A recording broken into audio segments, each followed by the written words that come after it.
Another tremendous shirt design in a jersey from Wiseacre, Do Not Obey in Advance. And that's chapter 1 of Timothy Snyder's book on tyranny that he first published, hang on, I got it right here, in 2017. So the first year of Donald Trump's first term.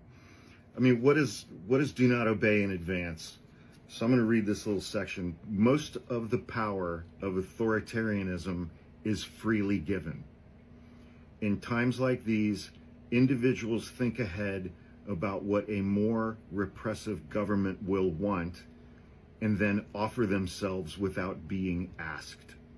A citizen who adapts in this way is teaching power what it can do. And I think one of the more stunning things to me about Donald Trump's second term is seeing people and organizations who have power, whether it be economic or otherwise, seeing how quickly they have capitulated to Trump and his administration, seeing how willingly they have bent to his will and how they have obeyed in advance. And, you know, the first thing, and one of the most shameful things to me, I'll talk about two things.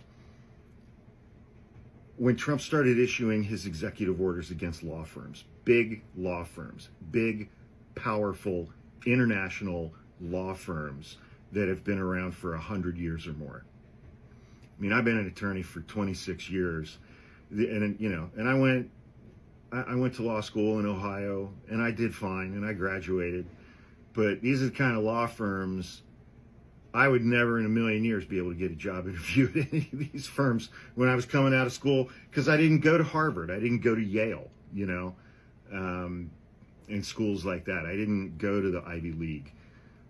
But these firms where, like, supposedly the best and the brightest go, and, you know, one law firm in particular, Trump issued an executive order against a firm named Paul Weiss, a firm that I knew of because they have, for 100 years, longer than 100 years, they have had a reputation for being the best litigators that you can find, the best litigators that you can hire. And I've been a trial attorney over the course of my career, a litigator.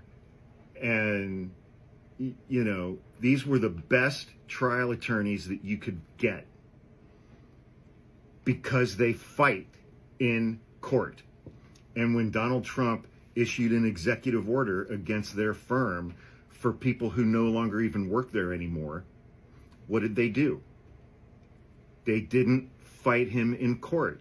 They bent the knee because they felt that it would be in their economic interest and their partners' economic interest. Their partners still wanted to make $10 million a year. And so they bent the knee to authoritarianism. Paul Weiss was founded as a firm of Jewish lawyers that founded this firm because no other law firms would hire them because they were Jewish. And they bent the knee to this fucking guy.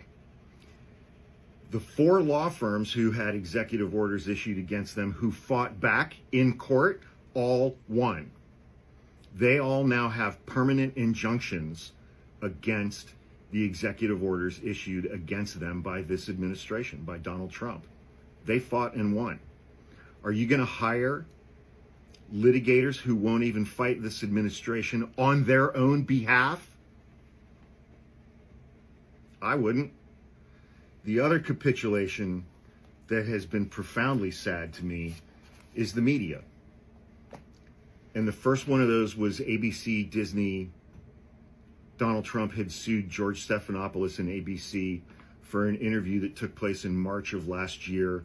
I think George Stephanopoulos was interviewing Nancy Mace, Congresswoman from South Carolina, I believe, who had herself been a victim of sexual assault while she was in the military. and he was questioning her support for Donald Trump, given that Donald Trump had been adjudicated to be a rapist. And he used that word.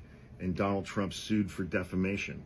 A federal judge did, in fact, describe Donald Trump's conduct in the E. Jean Carroll case as meeting the definition of rape, and described Donald Trump as a rapist. Donald Trump sued George Stephanopoulos and ABC for defamation, and ABC and their parent company Disney settled with Donald Trump for $16 million in a case that, as a matter of law, they could not have lost. There is no possible way that Donald Trump could have won that defamation lawsuit, because the truth was on George Stephanopoulos' side. Truth is an absolute defense to defamation. They capitulated anyway. And I know that Kamala Harris mentioned this in her appearance on Stephen Colbert's show last week. The obeying in advance by people with power has been, especially law firms, has been profoundly disappointing to me.